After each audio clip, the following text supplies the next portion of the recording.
ತಾಯಿ ಮತ್ತು 3 ವರ್ಷದ ಮಗುವಿನ ಮೃತದೇಹ ಮನೆ ಸಮೀಪದ ಕೆರೆಯಲ್ಲಿ ಪತ್ತೆಯಾಗಿರುವ ಘಟನೆ ಸುಳ್ಯ ತಾಲೂಕಿನ ಕೊಡಿಯಾಲ ಗ್ರಾಮದ ಆರ್ವಾರ ಎಂಬಲ್ಲಿ ನಡೆದಿದೆ.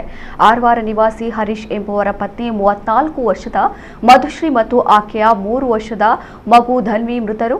ಹರೀಶ್ ಅವರು ತನ್ನ ತಾಯಿ, ಪತ್ನಿ, ಮಗುವಿನೊಂದಿಗೆ ಆರ್ವಾರ ಮನೆಯಲ್ಲಿ ವಾಸಿಸುತ್ತಿದ್ದು, ಶನಿವಾರ ರಾತ್ರಿ ಮನೆಯಲ್ಲಿ ಮಲಗಿದ್ದ ಮಧುಶ್ರೀ ರವಿವಾರ ಬೆಳಗ್ಗೆ ಮಗು ಸಹಿತ ಕಾಣದೇ ಇದ್ದ ಕಾರಣ ಮನೆಯವರು ಎಲ್ಲೆಡೆ ಹುಡುಕಾಟ ಆರಂಭಿಸಿದ್ದು, ಈ ಸಂದರ್ಭ ಪಕ್ಕದ ಮನೆಯವರ ಜಾಗದ ಕೆರೆಯಲ್ಲಿ ಮಧುಶ್ರೀ ಹಾಗೂ ಮಗುವಿನ ಮೃತದೇಹ ಪತ್ತೆಯಾಗಿದೆ.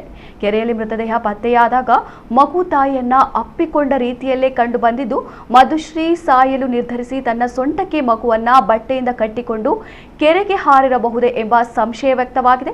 ಪುತ್ತೂರು ತಾಲೂಕಿನ ಒಳಮೊಗರು ಗ್ರಾಮದವರಾದ ಮಧುಶ್ರೀ 4 ವರ್ಷಗಳ ಹಿಂದೆ ಹರೀಶ್ ಅವರನ್ನ ವಿವಾಹವಾಗಿದ್ರು. ಮಧುಶ್ರೀ ಅವರು ಮಗುವಿನೊಂದಿಗೆ ಕೆರೆಗೆ ಹಾರಿ ಆತ್ಮಹತ್ಯೆ ಮಾಡಿಕೊಂಡಿರುವ ಬಗ್ಗೆ ಶಂಕಿಸಲಾಗಿದ್ದರು.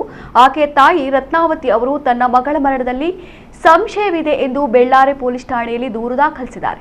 ಇದೇ ವೇಳೆ ಮಧುಶ್ರೀ ಅವರ ತಂದೆ ರುಕ್ಮಯ್ಯ ಗೌಡ ಅವರು ತನ್ನ ಮಗಳು ಆಕೆಯ ಮಗುವಿನೊಂದಿಗೆ ಕೆರೆಗೆ ಹಾರಿ ಮೃತಪಟ್ಟಿರುವ ಬಗ್ಗೆ ದೂರು ನೀಡಿದ್ದಾರೆ.